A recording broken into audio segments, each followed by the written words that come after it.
Cara, são 17 arquivos, não precisa falar todos, né?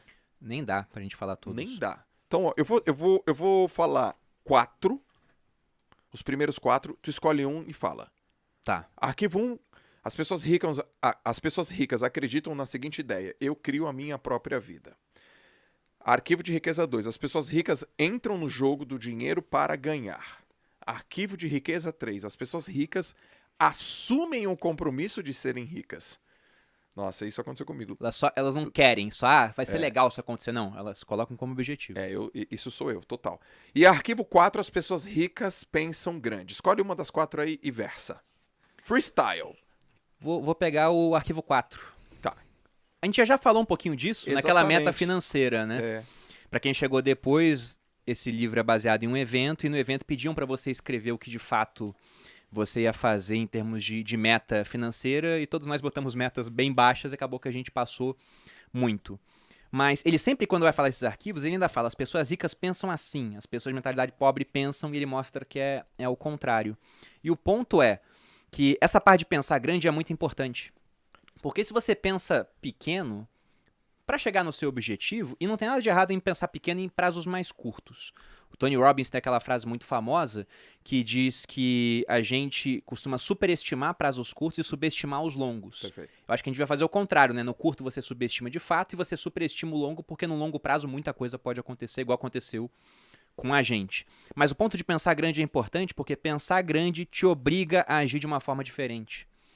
Se você só pensar, não, eu quero estar 10% melhor em termos de finanças do que eu tenho agora. Cara, 10% é melhoria incremental. Sim. Você não muda quase nada. Agora, se você se desafiar e falar: não, daqui a 5 anos eu tenho que ter um patrimônio 5 vezes maior do que eu tenho agora. Você sabe que no primeiro ano você não vai dobrar o patrimônio e depois dobrar de novo. Você vai saber que vai ser uma curva, mas você tem que fazer alguma coisa que vai te dar um baita resultado depois. Isso te obriga a agir de uma maneira que você nunca pensou em agir antes. Sim. Então esse é o ponto. Tem uma hora que ele fala, né? Tem que empreender, não tem que me livrar do meu contra-cheque estável. Ele fala que não precisa. Mas o único ruim de um contra-cheque estável é que isso coloca um teto para os seus rendimentos muitas vezes e te impede de fazer outras coisas. Então o ponto é: pense, né, grande, e como que você vai fazer para transformar esse teu pensamento grande em de fato em ações que vão gerar ótimos resultados. Pensar grande é fundamental. Até porque pensar, grande ou pequeno, o trabalho é o mesmo. A prática que vai ser diferente, mas só de pensar grande você já faz o exercício pensando em hipóteses que você nunca contemplaria se fosse pensar pequeno. Cara, ô Bruno, eu quero fazer até uma consideração também. A gente escuta assim, ó, né? Sonhar grande e sonhar pequeno dá o mesmo trabalho. Mas pensar grande e pensar pequeno, você acha que dá o mesmo trabalho? Em termos de meta, Por exemplo, assim, ó, você pensou grande para atingir 5 vezes o seu tamanho. Não, eu até vou falar diferente.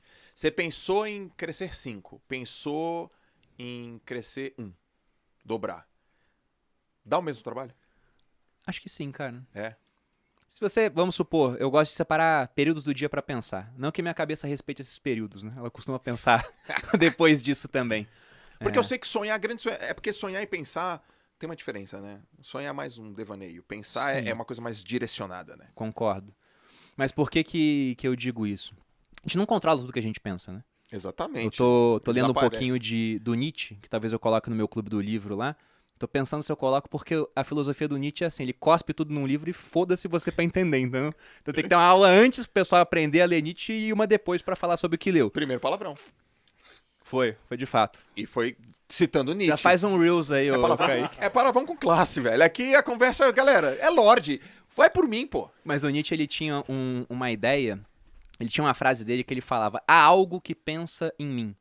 No seguinte sentido, de que o que você pensa é só uma fração daquilo que tem na sua cabeça, né? Ele fala que você tem um mar, por exemplo, e alguém num farol com uma lanterna ilumina um trechinho do mar, aquilo que você tá pensando, mas há uma série de coisas que você não tá pegando. E ele ainda fala: quem é o cara que escolhe pra onde tá apontando o farol? Ele fala: não é a minha mente consciente, é, sei lá, o meu corpo que tá fazendo isso. Mas ele fala: você não tem controle sobre tudo que você pensa. E pra ele, inclusive, aquilo que você pensa é a parte menos importante do seu pensamento no final das contas. O que tá em volta que é muito mais importante. Mas por que eu tô falando isso? A gente tá falando sobre pensar grande e pensar pequeno. Pensar grande e pensar pequeno. Na minha opinião, vai dar exatamente o mesmo trabalho, Joel. A questão é que, geralmente, para você colocar o seu plano em ação, o grande vai dar mais trabalho, porque te obriga a fazer coisas que você não fez antes. Exatamente. E aí que as pessoas travam.